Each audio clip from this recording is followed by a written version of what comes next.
자, 대통령 탄핵 소추안이 국회를 통과하면서 내란 혐의를 받고 있는 윤석열 대통령에 대한 수사, 검찰 수사, 경찰 수사 역시 탄력을 받을 것으로 보입니다.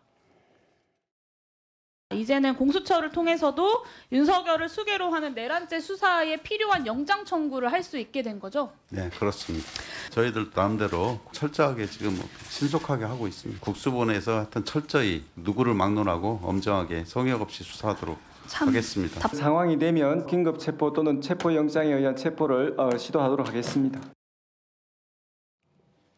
자, 탄핵안이 가결되면서 수사기관도요, 현직 대통령 수사에 따른 정치적인 부담을 글쎄요, 이거를 정치적 부담을 덜게 됐다고 해야 되나요? 어쨌든 현직 대통령을 수사하거나 소환하는 것보다는 조금은 부담이 덜한 거 맞는 것 같긴 한 것 같습니다. 네, 분명히 뭐 분위기가 바뀐 거는 뭐 사실인 것 같습니다. 네. 아무래도 현직인 것과 이 탄핵 소추안이 가결됐다는 것은 대통령의 이 비상계엄 또 내란 행위의 위헌 위법성이 적어도 국회에서는 어느 정도 확인이 됐고 직무를 정지시킬 만한 중대 사유가 됐다는 게 인정이 됐기 때문에요.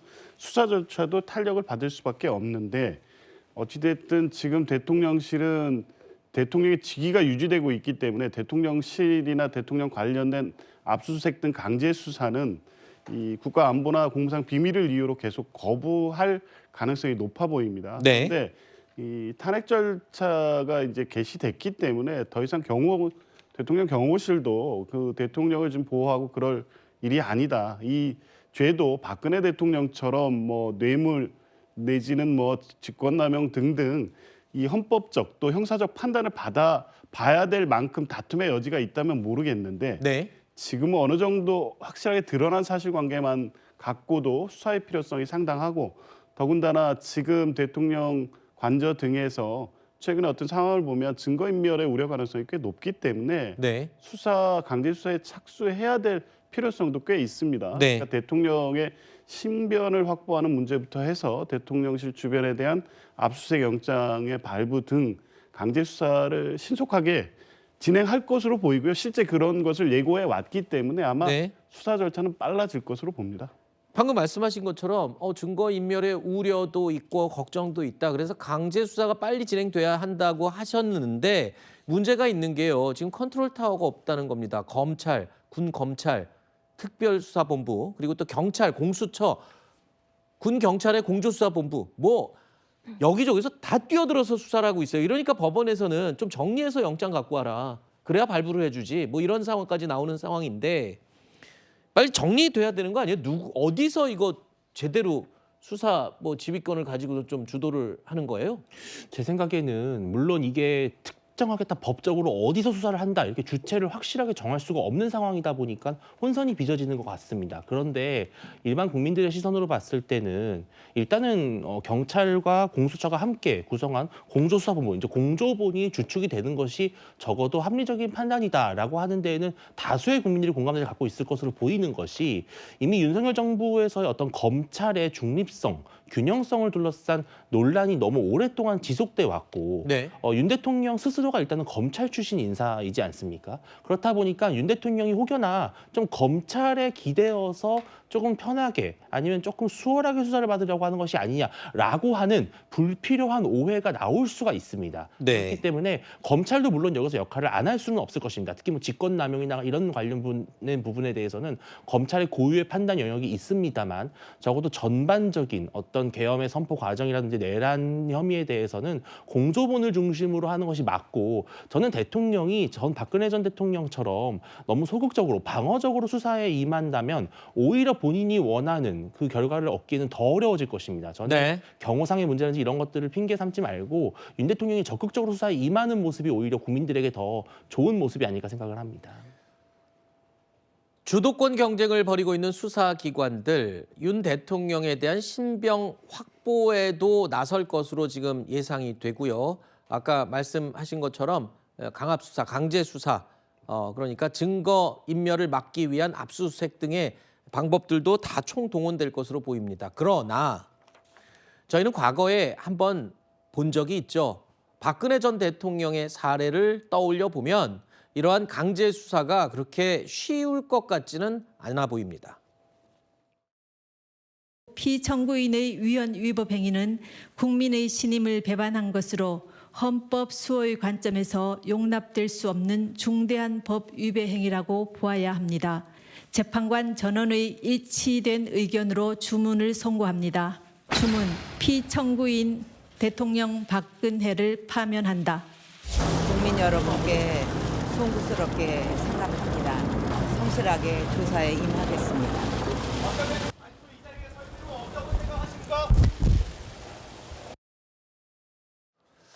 저 당시에도 박근혜 전 대통령이 헌재에서 탄핵된 뒤에야 소환 조사를 받았던 것 기억하시죠? 당장 윤 대통령의 신병 확보나 소환 조사도 과거에 박근혜 전 대통령의 사례를 보더라도 대통령이 거부를 하거나 버티면 뾰족한 수는 없어 보여요. 그렇죠. 그것까지 거부를 한다면은 막을 수 있는 방법이 사실상 없죠. 물리적 충돌까지 발생하기는 좀 우려가 있기 때문에 사실 최근에 있었던 압수수색에 대해서도 사실상 거부를 하지 않았습니까? 근데 그럼에도 불구하고 박근혜 전 대통령 때와는 상황이 많이 다르다는 말씀을 드리고 싶어요. 그 당시에는 이 최서원 씨 관련된 내용들에 대해서 뭐 태블릿 피치도 나오고 그러면서 국민들이 대강의 내용만 알고 있었지 뭔가 이것이 정말 법적으로 뭐 헌법적으로 뭐가 문제인지 그거에 대해서는 명확한 인식이 없었는데 지금의 상황은 어떻습니까? 지금 대한민국의 치안을 담당하는 경찰의 수장이 구속됐습니다. 대한민국의 안보를 담당하는 국방부 장관도 구속됐습니다. 이런 상황에서 너무나 명백한 상황, 그 국방부 장관과 전 경찰청장에 대해서 명령을 내릴 수 있는 사람 누굽니까? 대한민국에 단 한 명밖에 없습니다. 그러면은 그 사람에 대한 소환 조사, 명백한 조사가 이루어져야 된다는 것이 국민 여론인 것인데 그런 국민 여론 속에서 끝까지 버티기를 한다? 지금 윤석열 대통령이 노리고 있는 오히려 나는 법적으로 당당하게 뭐 싸우겠다 이 논리와는 맞지 않을 수 있는 거죠. 국민적 비판이 더 높아지게 되면 오히려 본인의 이런 이 탄핵 심판에서는 불리한 요소로 작용할 수 있기 때문에 저는 그렇게 피하는 것보다는 아까 윤주진 의원께서 말씀하신 것처럼 윤석열 대통령이 계속 피하다가는 국민 여론의 질타에 맞붙게 될 테니 적극적으로 나서는 것이 필요할 것이다. 다만 만약에 끝까지 거부할 경우 이런 국민적 질타 이외에 뭐 물리적으로 그걸 강제할 방법은 사실상 부재한 것이죠. 네.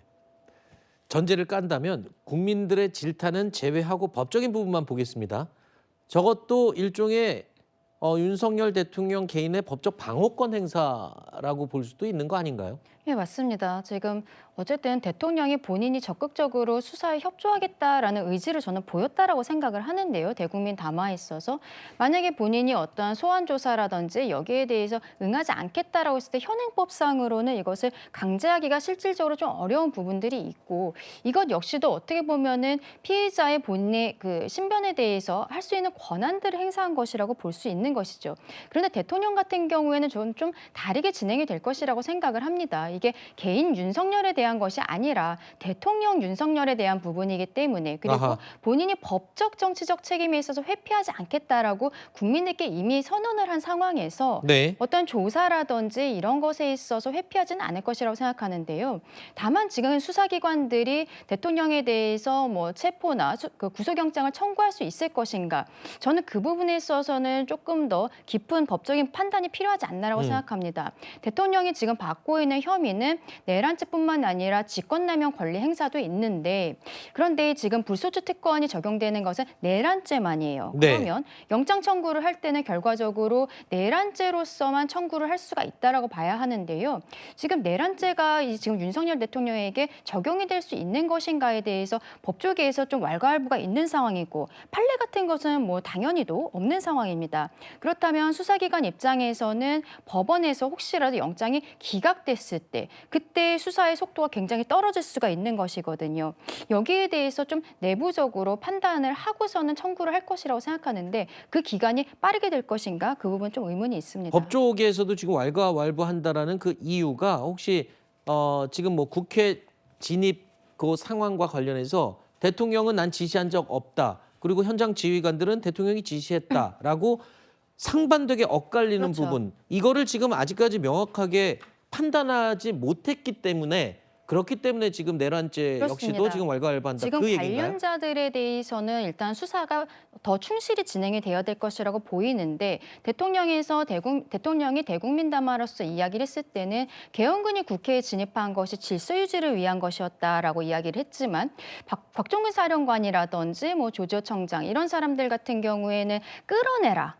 국회의원들로 하여금 끌어내라라는 네네. 형태의 이야기를 대통령으로부터 직접 들었다라고 하고 있는데 이것이 국헌문란의 목적으로 보일 수가 있는 것이거든요. 네. 결과적으로 국헌문란의 목적이라는 것을 이 조건이 있어야만 사법심사의 대상이 되는 것이기 때문에 네네. 이 부분에 있어서 수사기관들이 조금 더 충실한 수사가 있어야만 대통령에 네. 대한 영장 청구가 가능하지 않을까라고 생각합니다. 알겠습니다. 야당에서는 지금 보시는 저 영상이 명확한 근거다, 내란죄의 근거다라고 말을 하고 있는데요. 영상 좀 보여주실까요? 아까 그 자료화면을 보시면서 저렇게 계엄군이 국회 유리창을 깨고 들어가거나 복도를 뛰어다니거나 뭐 헬기가 운동장에 내리거나 이런 모습들 자체가 내란 혐의를 밝히는 명백한 증거다라고 야당에서는 얘기를 하고 있습니다. 하지만 법적인 판단을 할 때는 또 다르다는 거죠. 증언, 지시를 했는지 여부를 명확하게 확인해야 하고 그런 걸 입증할 수가 있느냐. 저게 과연 누구의 지시로 간 것이냐 이런 거를 명확하게 해야지만 지금 내란죄를 법적으로 적용할 수 있다. 그런 지금 말씀을 해주신 건데